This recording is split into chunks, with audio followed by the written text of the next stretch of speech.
السلام علیکم ناظرین، یوٹیوب چینل پر ایک دفعہ پھر آپ کو خوش آمدید۔ کیا آپ کو یاد ہے کہ سانحہ پشاور جو کہ 30 جنوری کو پیش آیا تھا، اس کو لے کر 7 فروری کو ایک آل پارٹیز کانفرنس بلائی گئی تھی۔ پھر یقیناً آپ کو یہ بھی یاد ہوگا کہ کچھ وجوہات کی بنا پر اس کو ملتوی کیا گیا اور نئی تاریخ رکھی 9 فروری۔ 9 فروری سے پہلے ترکیہ میں جو ایک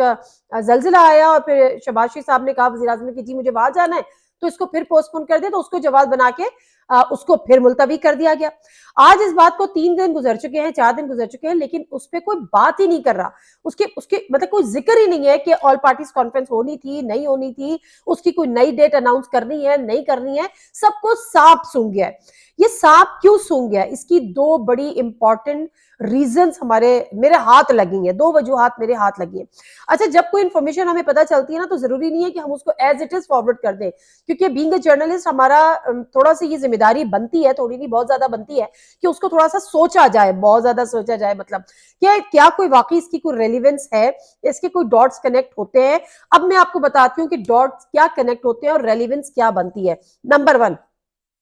اے پی سی کیوں نہیں بلائی جا رہی؟ اے پی سی میں سب سے پہلے پی ٹی آئی نے نو کیوں کہہ دیا کہ ہم نہیں آئیں گے؟ کل جب فواد چودھری صاحب سے بات ہوئی تو میں نے کہا پہلے منع کیا تھا، پھر کہتے نہیں جی آپ کی انفارمیشن غلط ہے۔ جب میں نے ان کو یاد دلایا کہ اسد عمر صاحب سے پریس کانفرنس کے دوران پوچھا گیا تھا کہ آپ اے پی سی میں شرکت کریں گے، تو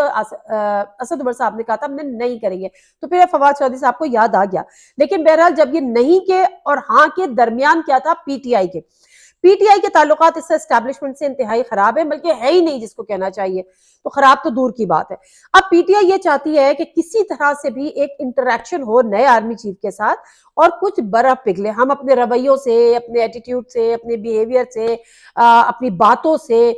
کمیونیکیٹ تو ایٹ لیسٹ کرے نا۔ مطلب وہ جو ایک خلیج ہے نا کہ جی ملتے ہی نہیں ہیں، بات ہی نہیں کرتے، وہ تو کم از کم ایک سامنے سے ہٹے، وہ دیوار ہٹے۔ تو اس کو پی ٹی آئی لوگوں نے یہ سوچا کہ یہ اے پی سی جو ہے یہ ایک بہترین موقع ہے، چونکہ آل پارٹیز کانفرنس ہے اور ظاہر سی بات ہے سیکیورٹی کے معاملات کو لے کر ہے، تو آرمی چیف بھی وہاں پر موجود ہوگے، تو کیوں نہ اس موقع سے فائدہ اٹھایا جائے اور وہاں پر جایا جائے، وہاں پہ شرکت کی جائے اور اس شرکت کرنے کے بعد آرمی چیف سے مکالمہ کیا جائے، بات کی جائے، ایٹ لیسٹ کمیونیکیٹ کیا جائے اور ان کے ساتھ بیٹھا جائے، تو شاید تھوڑی سی برف پگھلے اور تعلقات استوار ہو، بحال ہو، جو کہ بالکل ختم ہوئے ہوئے یا ٹوٹے ہوئے۔ یہ جو ارادہ تھا پی ٹی آئی کا، یہ بھاپ لیا پی ایم ایل این نے، اور پی ایم ایل این نے سوچا اور ان کے اتحادیوں نے، خاص طور پہ یہ باور کرایا پیپلز پارٹی نے پی ایم ایل این کو، اور انہوں نے کہا کہ جی آپ یہ کیا کر رہے ہیں، آپ اپنے کلاڑیوں پہ پیر مار رہے ہیں، مطلب یہ ہوتا ہے نا پیر پہ کلہاڑی مارنا، آپ کلاڑا رکھ کے اس کے اوپر پیر مار رہے ہیں کہ آپ اس اے پی سی میں پی ٹی آئی کو بلا رہے ہیں، اور پی ٹی آئی کے اندر اب یہ سوچ پائی جا رہی ہے کہ وہ اے پی سی کے پلیٹ فارم سے اپنے جو ختم ہوئے ہوئے تعلقات کو استوار کرے یا بحال کرے۔ تو یہ جب سوچ پریویل کی حکومتی اتحاد میں، تو انہوں نے اے پی سی کو ہی جو ہے وہ اس کے آئیڈیا کو انہوں نے باندھ بوند کے سائڈ پہ رکھ دیا کہ جی ابھی ہم نے اے پی سی بلانی ہی نہیں ہے۔ اچھا جی، ایک تو ریزن یہ ہو گیا۔ اب پی ٹی آئی کہتی ہے جی آپ دعوت نامہ بھیجے، ہم آنے کو تیار ہے، وہ کہتے ہیں جی ہم تو نہیں، ہم کر ہی نہیں رہے، جی ہم کر ہی نہیں رہے، ہم نہیں کھیل رہے۔ اچھا اب آگے بڑھ جاتے ہیں، تو ذرا معاملات کی سنجیدگی کو غور کیجیے گا۔ سانحہ پشاور 30 جنوری کو ہوتا ہے، 100 سے زیادہ لوگ اس میں شہید ہوتے ہیں، ہمارے پولیس کے جوان اس میں شہید ہوتے ہیں، پورا ملک ایک سانحے سے دوچار اور غم کی، غصے کی کیفیت میں ہوتا ہے۔ اس کے لیے بلانے والی اے پی سی کو پولیٹیکل گینز کے لیے کس طرح سے استعمال کیے جانے کی پلاننگ ہے، اور اس پر بھی ایک جس کو کہتے ہیں ایک رسہ کشی ہے کہ جی ہم نہیں بلا رہے چونکہ کوئی کسی کو اس سے پولیٹیکلی شاید فائدہ ہو جائے یا کوئی اس کو استعمال کر لے گا وغیرہ وغیرہ۔ تو یہاں پر یہ سیریسنس ہے، اس لیے ہمارے ملک کے مسائل حل نہیں ہوتے۔ جو ہم کہتے ہیں نا کہ مسائل ہے کیا، یہ ملک ترقی کیوں نہیں کرتا، یہ ملک ترقی اس لیے نہیں کرتا کہ ہمارے جو پولیٹیکل انٹرسٹ ہے وہ نیشنل انٹرسٹ پر حاوی ہیں۔ دوسری چیز، ایک بات تو یہ ہوگی جس کی وجہ سے پی ایم ایل این تھوڑا سا پیچھے ہٹ گئی، حکومتی اتحاد اے پی سی سے پیچھے ہٹ گیا۔ دوسری بہت امپورٹنٹ، یہ شاید اس سے بھی امپورٹنٹ، مجھے ایک اندر کے بندے نے بتایا جو اے پی سی میں شریک تھا، ٹھیک ہے، انہوں نے یہ کہا، میں نے جب بہت ساری باتیں ہو رہی تھیں، خاص طور پہ جنرل فیض کو لے کر بات ہو رہی تھی کہ جی، اور اس سے بھی آپ کو پتا ہے کہ جب یہ اٹیک ہوا تھا تو اس کے بعد فوراً یہ ہوا تھا کہ جی جنرل فیض نے اور پی ٹی آئی کی حکومت نے جو ہے وہ طالبان کو لا کے چونکہ وہاں پر دوبارہ سے بسایا ہے، اس لیے یہ سب کچھ وہاں پر ہوا ہے۔ اب اے پی سی میں آپ کو پتا ہے اے این پی بھی موجود تھی، اے پی سی میں پیپلز پارٹی بھی موجود تھی، اے پی سی میں فضل الرحمان صاحب کی پارٹی بھی موجود تھی، پی ایم ایل این بھی موجود تھی۔ اب وہاں پر جب یہ تمام چیزیں ڈسکس ہوئی اور سارے کے سارے جو ہیں وہ ڈسے ہوئے تھے جنرل فیض سے۔ اب یہ معاملہ جب وہاں پر زیر بحث آیا اور دوبارہ سے جنرل فیض صاحب کی جو خدمات تھیں وہ وہاں پر گنوائی گئی اور سب کو یاد کرائی گئی، تو پھر غم و غصے میں یہ بات ہوئی کہ جی ہمیں ہر صورت ان کے خلاف کارروائی کرنی چاہیے، اور کارروائی بنتی ہے۔ اب جب جنرل فیض پہ کارروائی بنے گی تو جنرل فیض چیف تو نہیں تھے، جنرل فیض پہلے ڈی جی آئی ایس آئی تھے اور اس کے بعد پشاور کے کور کمانڈر تھے۔ اب کوئی بھی ڈی جی آئی ایس آئی، مجھ سے کہیں بہتر سینئر لوگ جانتے ہیں اور جو اس ادارے سے ایسوسیٹڈ ہے وہ جانتے ہیں کہ جب کوئی ڈی جی آئی ایس آئی ہو، کوئی کور کمانڈر ہو، جب تک وہاں سے اوپر سے یعنی چیف کی جانب سے گو ہیڈ نہیں ملتا وہ کچھ ایسا نہیں کر سکتا۔ وہ خود پالیسیز بناتا نہیں ہے، وہ پالیسیز کو ڈسکس کرتا ہے، پالیسیز پہ عمل درآمد کرتا ہے۔ اچھا،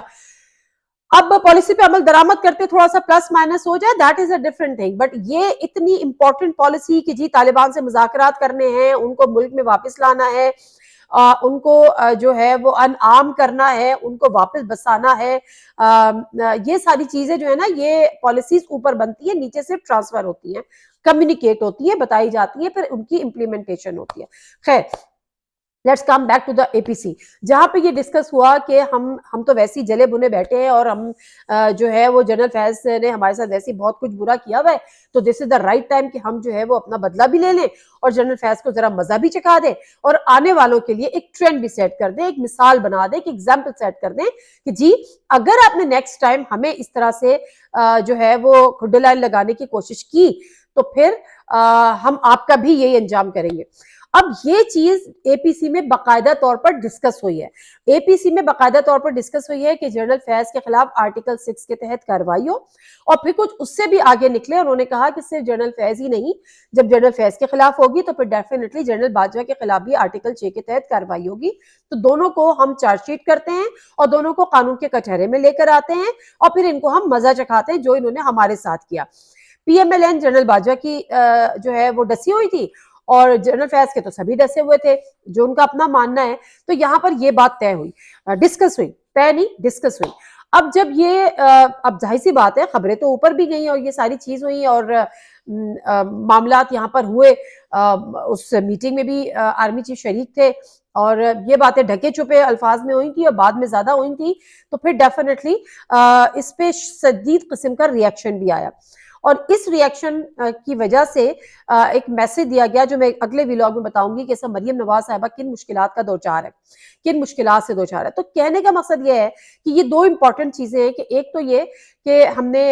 پھر مشرف صاحب کا ہم نے حال بھی دیکھا کہ اس پہ بھی آرٹیکل 6 لگانے کی کوشش کی تھی۔ ہمارے یہاں اصل مسئلہ یہ ہے، ہمارے ملک کی تباہی کی جو اصل وجہ ہے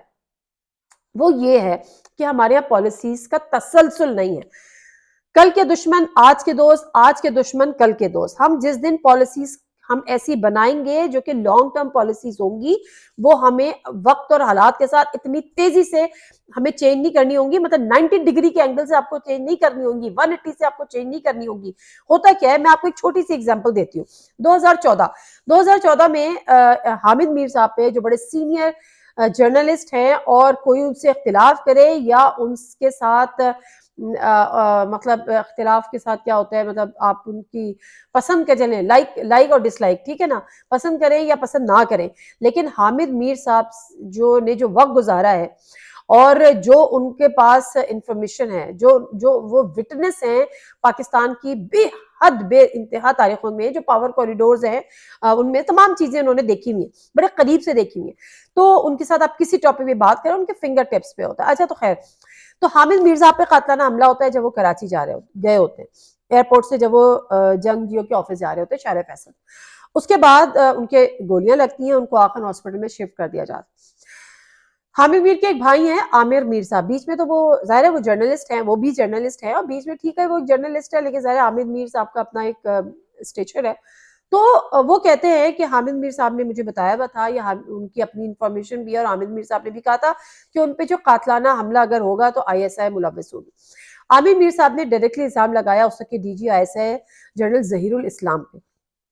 جیو وہ ادارہ ہے جو اپنے امپلائیز کے ساتھ کھڑا ہوتا ہے، اور جیو نے یہ ثابت کیا، اور جیو نے اس دن بھی ثابت کیا جب پاکستان کی تاریخ میں پہلی دفعہ ایک serving D G I S I کی تصریح لگائی اور چلائی، اور یہ کہا گیا کہ جی انہوں نے حامد میر پہ قاتلانہ حملہ کرایا ہے یا ان کو قتل کرنے کی کوشش کی گئی۔ اچھا، یہ بات عامر میر صاحب کے بھی، کیونکہ ظاہر سی بات ہے عامر میر صاحب تو زخمی تھے، وہ تو انڈر ٹریٹمنٹ تھے، ہاسپٹلائز تھے. تو جو بیپرز وغیرہ، جو آڈیو بیپرز، جو تمام چیزیں چل رہی تھی وہ عامر میر صاحب کی چل رہی تھی. بڑا جارحانہ ان کا انداز تھا کہ G D G I S آئی نے ان کو مروانے، عامر میر صاحب کو مروانے کی کوشش کی. اس کے بعد جیو دیکھنا ایسا ہو گیا کہ جیسے آپ ملک سے نعوذ باللہ یا اللہ نہ کرے آپ بغاوت کے زمرے میں آ گیا. جیو ہٹ گیا تمام جگہوں سے، کیبل آپریٹرز کو سختی سے کہہ دیا گیا جیو نہیں دکھانا، تمام کینٹ ایریا سے جیو غائب ہو گیا. یہ پوری ہم نے ایک ایپیسوڈ دیکھی. پھر حامد میر صاحب پہ پابندیاں بھی لگی، یہ تمام چیزیں ہوئی. آج کیا ہوا؟ آج جیو وہ چینل ہے، اس میں کوئی شک نہیں ہے کہ جیو پاکستان کا سب سے بڑا چینل ہے، سب سے بڑا نیٹ ورک ہے. لیکن آج کیا ہوا؟ جیو سب سے زیادہ منظور نظر چینل ہے. جیو پہ حامد میر صاحب اسی طرح اسی شان و شوکت سے پروگرام کر رہے ہیں، اور اللہ ان کا پروگرام چلتا رکھے. میں پرسنلی حامد میر صاحب کے پروگرام کو بہت زیادہ پسند کرتی ہوں، شوق سے دیکھتی بھی ہوں. پھر آ جاتے ہیں عامر میر صاحب جو اصل میں ڈی جی آئی ایس آئی پہ الزام لگا رہے تھے. وہ آج پنجاب میں جو آپ کی کیئر ٹیکر سیٹ اپ ہے اس کے وہ انفارمیشن منسٹر ہے. تو یہ بات بٹھا لیں اپنے ذہنوں میں، جو میں نے آپ کو وجہ بتائی کہ پاکستان کی تباہی کا سبب اداروں کی پالیسیز میں تسلسل نہ ہونا ہے. نادم مرزا کو اجازت دیجیے، اللہ حافظ.